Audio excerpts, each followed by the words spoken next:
Hello बच्चों, आप कैसे हो? लो बाय मनीष यूट्यूब चैनल में आपका फिर से बहुत बहुत स्वागत है। मैं आशा करता हूं कि आप सभी अच्छे होंगे। बच्चों, आज क्लास में सीआरपीसी की धारा 85 देखेंगे, सेक्शन 85 देखेंगे। इससे पहले जो पूर्व की धाराएं थी जो हमने कंप्लीट करी है क्लास में, एक बार उन पर नजर बना लेते हैं। ध्यान से सुनो। सीआरपीसी की जो धारा 82 थी 82, उसमें लिखा है फरार व्यक्ति के लिए उद्घोषणा। और सीआरपीसी की धारा 83 में लिखा है फरार व्यक्ति की संपत्ति की कुर्की। और सीआरपीसी की धारा 84 में लिखा है कुर्की के बारे में दावे और आपत्ति। आज हम क्लास में सीआरपीसी की धारा 85 देखेंगे, सेक्शन 85 देखेंगे। प्री एग्जाम बहुत इंपॉर्टेंट है, ये बात ध्यान रखना। अगर आपको ये क्लास पढ़ाने के बाद पसंद आती है, लाइक और सब्सक्राइब और शेयर जरूर करना। आओ बच्चों, बोर्ड पे चलते हैं। देखो बच्चों, मेरे पास बोर्ड पे सीआरपीसी की धारा 85 लिखी है, सेक्शन 85 लिखा है। इसमें क्या लिखा है इसको हमें समझना होगा बहुत अच्छे से। ये बात ध्यान रखना, जब तक समझेंगे नहीं तो समझ में नहीं आएगा, उस बात का भी ध्यान रखना। इसमें लिखा है कुर्क की भी संपत्ति। कुर्क की भी संपत्ति, ये कौन सी संपत्ति होती है? जो न्यायालय ने सीज कर दी है, जब्त कर ली है, कुर्क कर ली है, उसको कहा जाता है कुर्क की भी संपत्ति। ये बात ध्यान रखना। कुर्क की भी संपत्ति को, कुर्क की भी संपत्ति को निमुक्त करना। निमुक्त का मतलब होता है छोड़ना, ये बात ध्यान रखना। विक्रय करना, कौन सी संपत्ति को? जो कुर्क की भी संपत्ति है उसको विक्रय करना। विक्रय का मतलब होता है बेचना और वापस करना। जो कोर्ट ने संपत्ति कुर्क करी है, सीज करी है, जब्त की है, उस संपत्ति को निमुक्त करना, विक्रय करना और वापस करना। सीआरपीसी की धारा 85 के 3 वर्ड हैं। पहला तो ये हो गया, दूसरा हमारे पास ये हो गया और तीसरा ये वर्ड हो गया। ये शब्द 3 है सीआरपीसी की धारा 85 में, सेक्शन 85 में। ये बात ध्यान रखना। तो ये जो धारा 85 है सीआरपीसी की, इसमें 3 शब्दों पे बात होगी। पहली, जो न्यायालय ने संपत्ति कुर्क करी है, जब्त की है, सीज करी है, उस संपत्ति को निमुक्त करना मतलब छोड़ना। दूसरा, उस संपत्ति को विक्रय करना, बेचना। और तीसरा, वापस करना। 3 शब्दों पे बात होगी सीआरपीसी की धारा 85 में। विशेष रूप से ध्यान रखना मेरी बात का। तो सीआरपीसी की जो धारा 85 है, इसका 1 क्लोज मैंने बोर्ड पे लिख दिया, 2 क्लोज भी लिख दिया है। फिर तीसरा जो क्लोज है वो बाद में लिखूंगा, जगह नहीं थी तो इसलिए नहीं लिखा था। तो पहले क्लोज को समझते हैं, इसमें क्या लिखा है। इसमें लिखा है यदि उद्घोषित व्यक्ति, यदि उद्घोषित व्यक्ति, ये कौन सा व्यक्ति है? जो व्यक्ति फरार हो गया है या अपना आपको छिपा रहा है, जिस व्यक्ति के लिए न्यायालय ने उद्घोषणा जारी करी थी 82 में, जिसमें लिखा है फरार व्यक्ति के लिए उद्घोषणा। सीआरपीसी की धारा 82 में लिखा है, ये बात ध्यान रखना।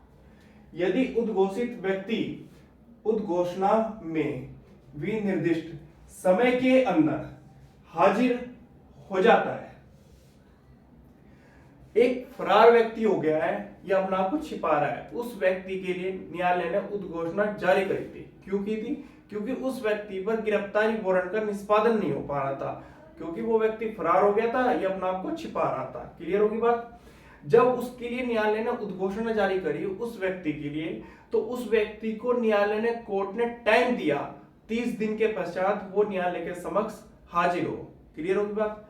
अब वो व्यक्ति, यदि उद्घोषित व्यक्ति उद्घोषणा विनिर्दिष्ट समय के अंदर हाजिर हो जाता है, मतलब 30 दिन के पश्चात कोर्ट के समक्ष हाजिर हो जाता है, टाइम दिया था उसको, हाजिर हो गया, तो न्यायालय संपत्ति को कुर्की से निमुक्त करने का आदेश देगा, मतलब छोड़ने का। क्योंकि कोर्ट ने जो व्यक्ति फरार हो गया था या अपना आपको छिपा रहा था, जिस व्यक्ति के लिए न्यायालय ने उद्घोषणा जारी करी थी कि ये व्यक्ति उद्घोषित है, अब उस व्यक्ति की न्यायालय ने संपत्ति को कुर्क कर लिया, सीज कर लिया, जब्त कर लिया। क्लियर होगी बात? 83 सीआरपीसी में लिखा है फरार व्यक्ति की संपत्ति की कुर्की अब जब्त कर ली, सीज कर ली। अब वो व्यक्ति आ गया 30 दिन के पश्चात या 30 दिन के अंदर आ गया हो किसी भी टाइम। क्लियर होगी बात? अब न्यायालय उस संपत्ति को निम्मूर्त करने का आदेश दे रहा है, छोड़ने का, कि ये व्यक्ति 30 दिन के पश्चात कोर्ट के समक्ष आ गया है या 30 दिन से पहले आ गया है, हमने इसको टाइम दिया था क्योंकि ये उद्घोषित व्यक्ति था। अब इसकी संपत्ति को निम्मूर्त किया जाए, मतलब छोड़ा जाए, क्योंकि आ गया, टाइम दिया था। अगर नहीं आता तो फिर आगे की प्रक्रिया अपनाते। अब 30 दिन के पश्चात आ गया वो व्यक्ति, तो अब छोड़ दिया जाएगा उस संपत्ति को जो न्यायालय ने कुर्क करने का आदेश दिया था। क्लियर होगी बात? तो यहां पर ये बात की है, टू क्लोज में लिखा है इसमें, यदि उद्घोषित व्यक्ति उद्घोषणा में विनिर्दिष्ट समय के अंदर हाजिर नहीं होता। पहले में तो लिखा था हाजिर हो जाता है, अब वो हाजिर नहीं हो रहा। दूसरे क्लोज में कह रहा है, यदि उद्घोषित व्यक्ति जिसके लिए न्यायालय ने उद्घोषणा जारी करी थी विनिर्दिष्ट समय के अंदर हाजिर नहीं होता, उसको टाइम दिया कि 30 दिन के पश्चात कोर्ट के समक्ष आप हाजिर हो, वो नहीं आया, हाजिर नहीं होता, तो कुर्क संपत्ति राज्य सरकार के अधीन रहेगी। जो व्यक्ति फरार हो गया था या अपने आप को छिपा रहा था, जिस व्यक्ति के लिए न्यायालय ने उद्घोषणा जारी करी थी 82 में, जिसमें लिखा है फरार व्यक्ति के लिए उद्घोषणा। क्लियर होगी बात? अब न्यायालय ने उस व्यक्ति की संपत्ति कुर्क करी थी 83 में, जिसमें लिखा है फरार व्यक्ति की संपत्ति की कुर्क की। और वो जो संपत्ति कुर्क की, सीज की, जब्त की न्यायालय ने, वो संपत्ति किसके अधीन रहेगी? राज्य सरकार के अधीन रहेगी, जो न्यायालय ने फरार व्यक्ति की संपत्ति को कुर्क किया था। ये बात ध्यान रखना।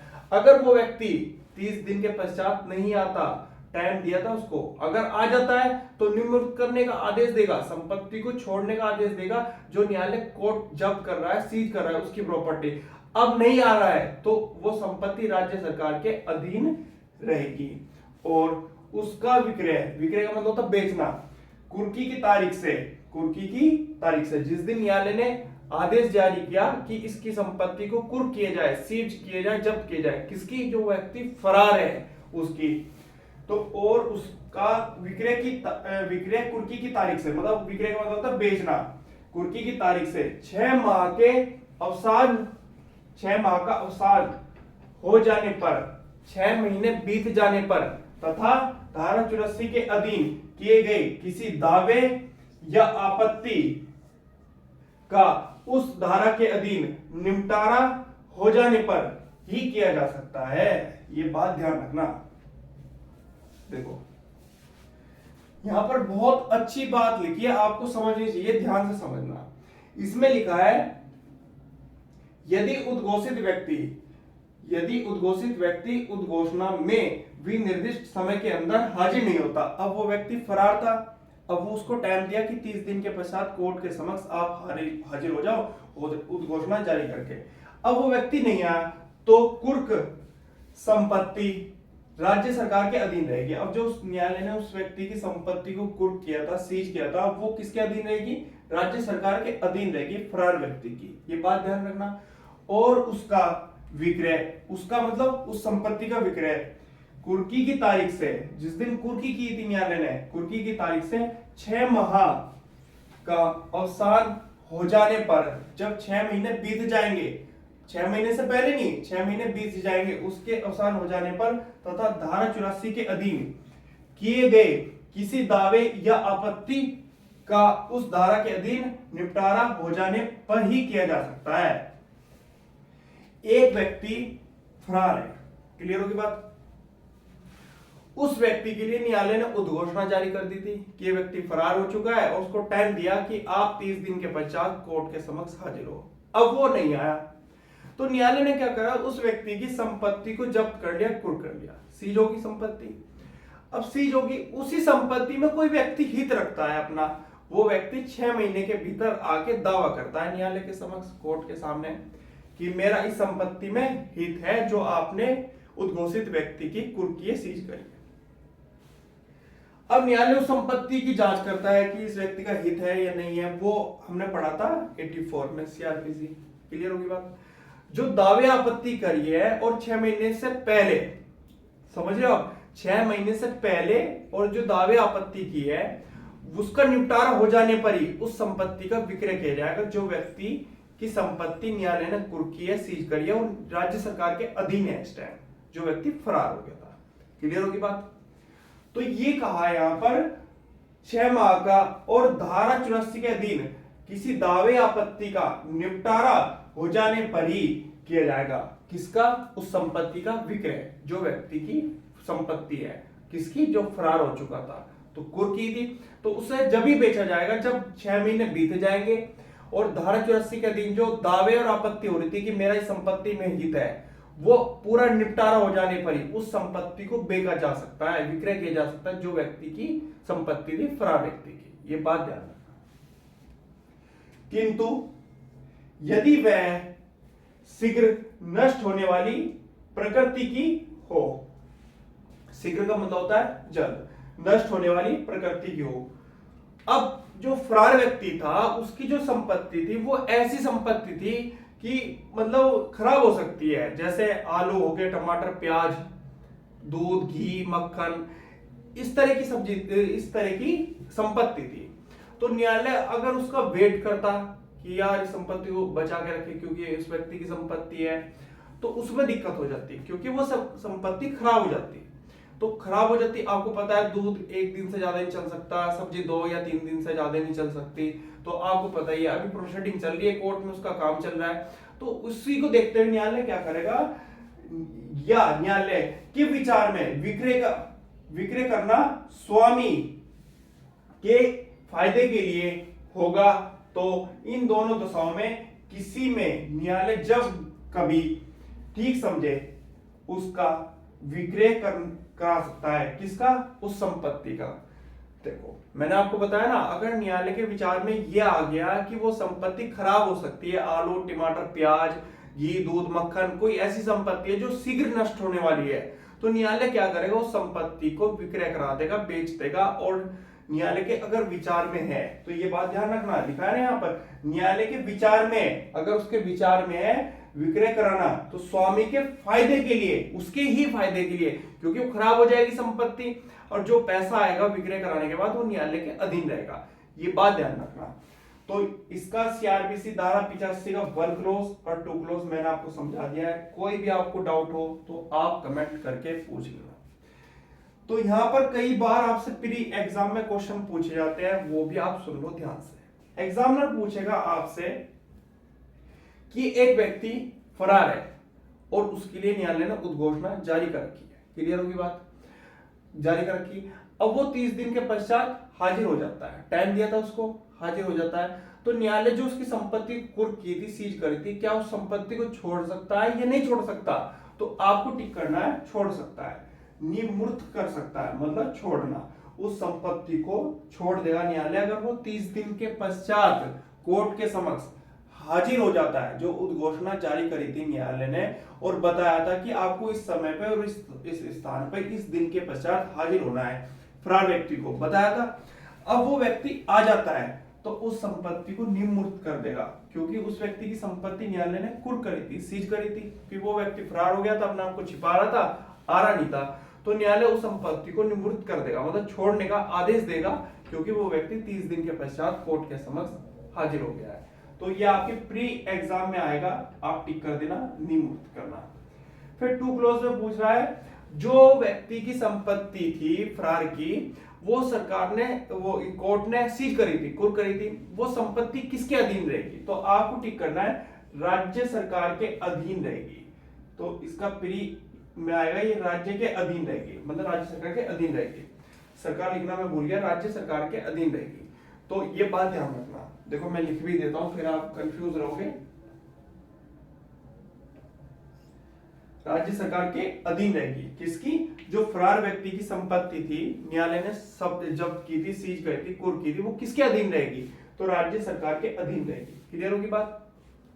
ये आपके प्री में आएगा।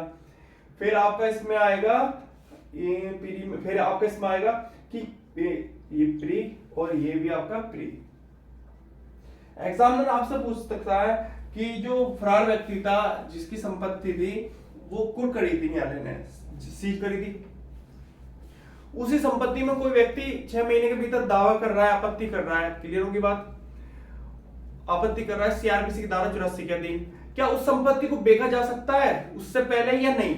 नहीं, पहले वो जो दावे कर रहा है, आपत्ति कर रहा है व्यक्ति, 6 महीने के भीतर आके 6 महीने पूरे कंप्लीट हो जाने चाहिए, या किसी दावे आपत्ति को पूरा कंप्लीट हो जाना चाहिए, तभी जाके उस संपत्ति को बेचा जाएगा, विक्रय किया जाएगा जो व्यक्ति की संपत्ति थी फरार व्यक्ति की। ये बात ध्यान रखना।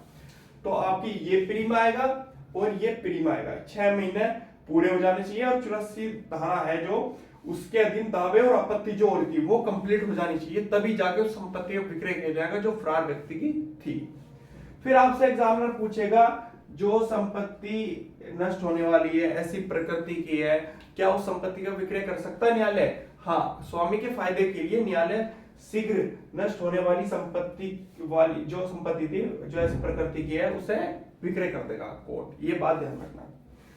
तो ये आपको मैंने सीआरपीसी की धारा 85 कंप्लीट करा दिया। अगर आपको कोई भी डाउट हो तो आप कमेंट करके पूछ लेना। 1 और 2 क्लोज दोनों आपको कंप्लीट हो गए हैं। अब तीसरा क्लोज देखेंगे कुछ देर बाद। वेट करना, भी जाना मत कहीं भी। अगर क्लास पसंद आ रही है तो लाइक करें, सब्सक्राइब करें और शेयर करें। आज के लिए इतना ही, अब आगे देखेंगे। वेट करना भी।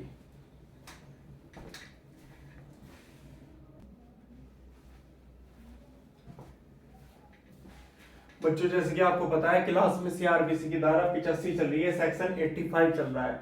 इसमें लिखा है कुर्क की हुई संपत्ति को निवृत्त करना, विक्रय करना और वापस करना। इसी के बारे में बात चल रही है सीआरपीसी की धारा 85 में। 1 क्लोज करा दिया, 2 क्लोज करा दिया, ये तीसरा क्लोज चल रहा है। इसका पार्ट भी अभी थोड़ा सा रह गया, वो भी लिखना है। अभी वेट करना, जाना मत कहीं भी। अभी ये समझ लो जो ये लिखा है। इसमें लिखा है यदि कुर्की की तारीख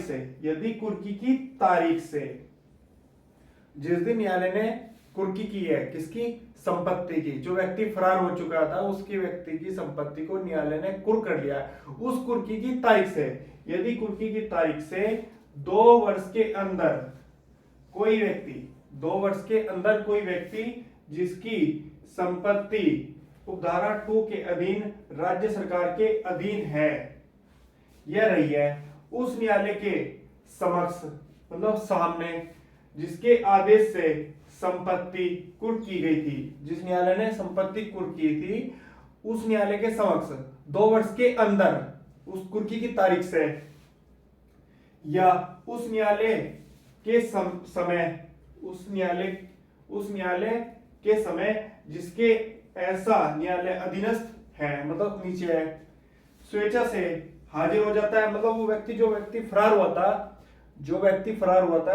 स्वेच्छा से हाजिर हो जाता है या पकड़कर लाया जाता है। या तो जो व्यक्ति फरार हो चुका था जिसके लिए न्यायालय ने उद्घोषणा जारी कर दी थी कि व्यक्ति फरार हो चुका है, अपने आप को छिपा रहा है, या तो वो स्वेच्छा से अपना आप हाजिर हो जाता है न्यायालय के समक्ष कोर्ट में 2 साल के भीतर, स्वेच्छा से हाजिर हो जाता है या पकड़कर लाया जाता है। किसके द्वारा? पुलिस अधिकारी के द्वारा। और उस न्यायालय को, उस कोर्ट को समाधान प्रसद रूप से यह साबित कर देता है, क्या साबित कर देता है?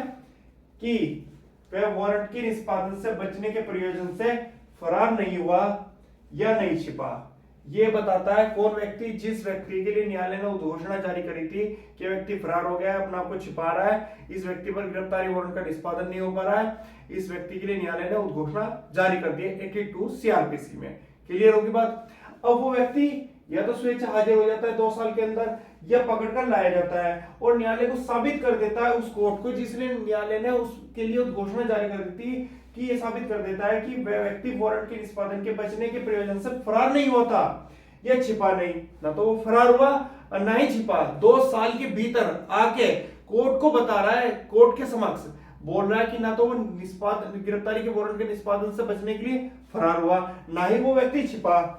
और जिस यह कि उसे उद्घोषणा की ऐसी सूचना नहीं मिली थी, उस व्यक्ति ने यह भी साबित कर दिया कि मुझे यह सूचना भी नहीं मिली कि आपने मेरे लिए उद्घोषणा जारी कर दी है। कोर्ट ने 82 सीआरपीसी में जिस व्यक्ति के लिए, फरार व्यक्ति के लिए उद्घोषणा जारी करी थी, वो व्यक्ति ये बोल रहा है कि मुझे यह भी नहीं पता कि आपने मेरे लिए उद्घोषणा जारी करी थी। ये भी कह रहा है, जिसमें वह उसमें निर्दिष्ट समय के अंदर हाजिर हो सकता। जब उसको पता ही नहीं वो हाजिर होता तो वो साबित करता है। जैसे मान लो उसने कहा कोर्ट के सामने कि देखो जी, आपने मेरे लिए उद्घोषणा जारी करी थी 82 सीआरपीसी में कि मैं फरार हो गया हूं, अपने आप को छिपा रहा हूं, मेरे पर गिरफ्तारी वारंट का निष्पादन नहीं होगा, इसलिए आपने मेरे लिए उद्घोषणा जारी कर दी। अब उसने कोर्ट को ये साबित करा कि मैं एक कमरे में बंद था, मुझे अंदर बंद करके रखा काफी दिनों तक, और मैं वहां से ना तो भाग पा रहा, ना मुझे कोई रास्ता मिला जिससे मैं वहां से निकलकर आपके कोर्ट में आऊं या पुलिस के सामने आऊं। मैं किसी को आवाज भी नहीं दे पा रहा, मुझे तो अंदर बंद कर रखा था। कोर्ट को ये साबित कर रहा है कि मुझे ये भी नहीं पता चला कि आपने मेरे लिए उद्घोषणा जारी कर दी है, आपने मुझे फरार घोषित कर दिया है, ये छिपा रखा है मैंने अपने आप को। आपने मेरे लिए जो भी उद्घोषणा जारी करी है, जो भी सूचना की है, मुझे सच में नहीं पता है। मैं तो अंदर कमरे में बंद था, मुझे कैसे पता चलेगा? मुझे तो 4 आदमी ने बंद कर रखा था, मैं जैसे तैसे करके वहां से फरार हुआ हूं। अब वो कोर्ट को ये साबित कर रहा है। चलो कोर्ट कहता है चलो हम तुम्हारी ये मान भी लेते हैं कि 2 साल के भीतर स्वेच्छा तुम कोर्ट के समक्ष आए हो, या हम तुम्हें पकड़ के लाए हैं और हमने तुम्हारे लिए उद्घोषणा जारी करी थी और तुम फरार हो गए थे, अपने आप को छिपा रहे थे, और तुमने साबित भी कर दिया कि हम मान लेते हैं कि तुम फरार नहीं हुए थे। क्लियर होगी बात? हमने मान ली तुम्हारी बात। अब तुमने जो अपराध किया था उसकी तो सजा काटोगे, तो वो सजा तो उसे काटनी पड़ेगी। तो उसने कहा हाँ, जो आप मुझे सजा देना चाहते हो जिस अपराध की, वो आप मुझे सजा दे दो, कोई दिक्कत नहीं, मैं सजा काटने के लिए तैयार हूं। पर लेकिन मैं फरार नहीं हुआ था, ना ही मैं छिपा था गिरफ्तारी के वारंट से, और ना ही मुझे कोई उद्घोषणा की सूचना मिली थी। क्लियर बात यह है, मैं तो एक जगह बंद था एकांत में, और मुझे वहां का ना तो आने जाने का रास्ता पता था, ना ही मुझे वहां से निकलने का कोई रास्ता नहीं मिल रहा था, मुझे कुछ भी नहीं पता था। इसलिए कोर्ट को मैं साबित कर रहा हूं इस बात के लिए, चाहे तो आप चलो मेरे साथ वहां देख लो कमरे में, मैं बंद था इतने दिन से, तो मैं वहां से कैसे ना कैसे करके छुड़ा के आया हूं। तो कोर्ट के अगर सामने वो साबित कर देता है 2 साल के अंदर भी आके, कितना बड़ा रहम कर रहा है कोर्ट उस पर कि 2 साल के अंदर भी आके वो साबित कर रहा है, तो कोर्ट उसकी जो संपत्ति थी, जो व्यक्ति की संपत्ति, उसको निम्मुक्त कर देगा। पर लेकिन वो आगे पढ़ेंगे, भी वेट है उसमें। तो उसको अगर साबित कर देता है कोर्ट को वो व्यक्ति आके, तो उसको जो अपराध की सजा दी थी फिर वो ही सजा काटेगा वो व्यक्ति, ये बात ध्यान रखना। तो यहाँ तक का मैंने आपको कंप्लीट करा दिया, इसका वेट करना भी थोड़ा सा रह गया, वो लिख देता हूँ, वेट करना भी, जाना मत कहीं।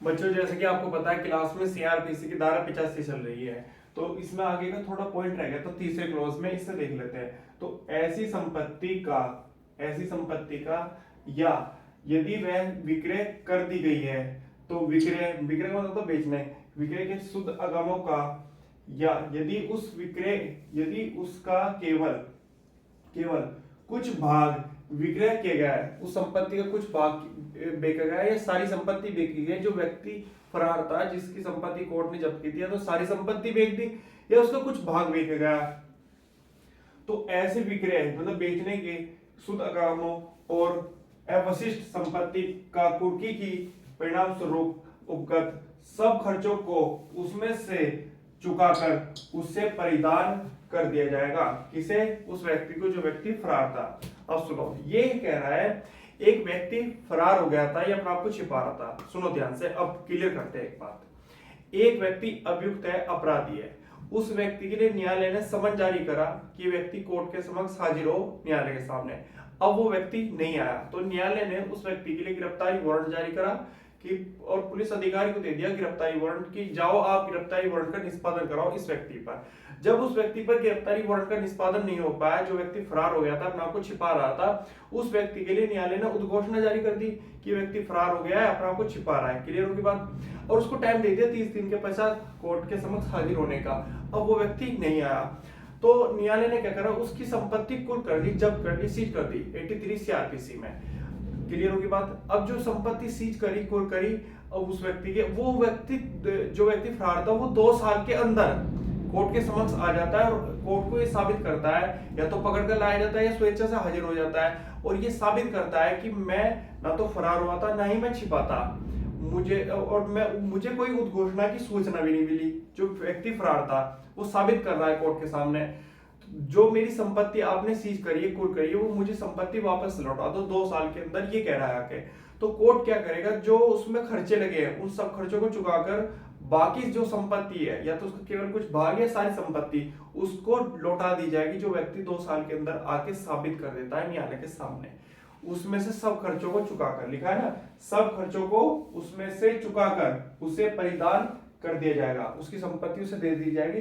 जो न्यायालय के खर्चे लगे हैं उस संपत्ति को सीज करने में, कुर्क करने में, उस खर्चे को निकाल के कोर्ट उसकी जो संपत्ति थी उसे वापस कर देगा उसी व्यक्ति को जिस व्यक्ति की वो संपत्ति थी। ये बात ध्यान रखना। तो सीआरपीसी की धारा 85 मैंने आपको कंप्लीट करा दिया। आपको कोई भी डाउट हो आप कमेंट करके पूछ लेना।